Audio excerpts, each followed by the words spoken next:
Now, Liverpool are never going to enjoy a defeat to Manchester United. This is the biggest game in English football. These two sides are northwest rivals, and it's just absolutely massive. But I think more than losing the bragging rights today, and more than the fact that those fans in the away end absolutely enjoyed themselves and the home fans certainly didn't, I think this defeat felt a little bit more significant for Liverpool, just on the basis of the performance really and how poor they were. Now, I've been an advocate really for in the start of this season, they're always going to be a bit disjointed. The turnover has been very high over the summer, and they're going to need time to kind of work it out. And I think, you know, some of the defeats recently, I still think there have been positives to take from that. I think the second half against Crystal Palace was very good. I think against Chelsea, up until the final 10 minutes really, Liverpool had done enough in that game and created certainly enough chances to maybe even win it, and being kind of dominant and kept Chelsea out, but then fell apart.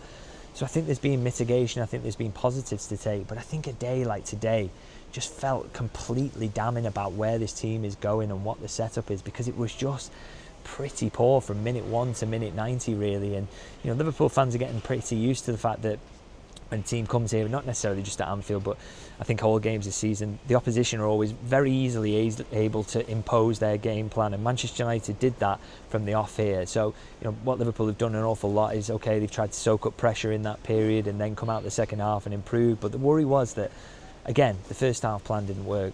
But then the second half plan didn't work either. Liverpool were poor, and then that just resulted in Slot going to a situation where he was throwing as many attackers as he could on the pitch, trying to solve things, and obviously he got the equaliser.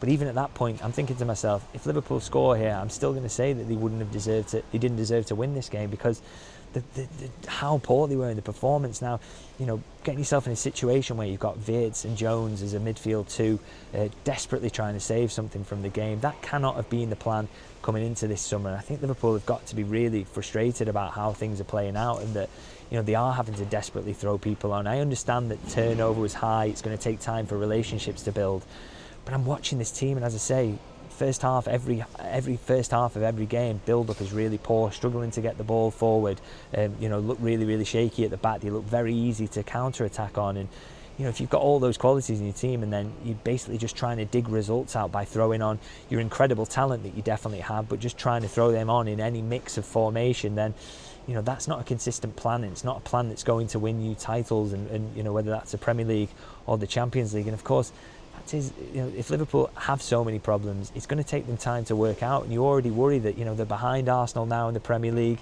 You know, they've already lost the Champions League game. They've got a tough one coming up at Eintracht Frankfurt, a tough trip to Brentford coming up as well. And you know, it doesn't take long. If they keep going, and they've lost 4 on the bounce now, if they lose a couple more after this one, then they're already going to be out of the title race and the Champions League race, which for a side that was the Premier League champions and then spent as much money as they did, that is really, really concerning. And I think it raises major questions about the strategy around this summer.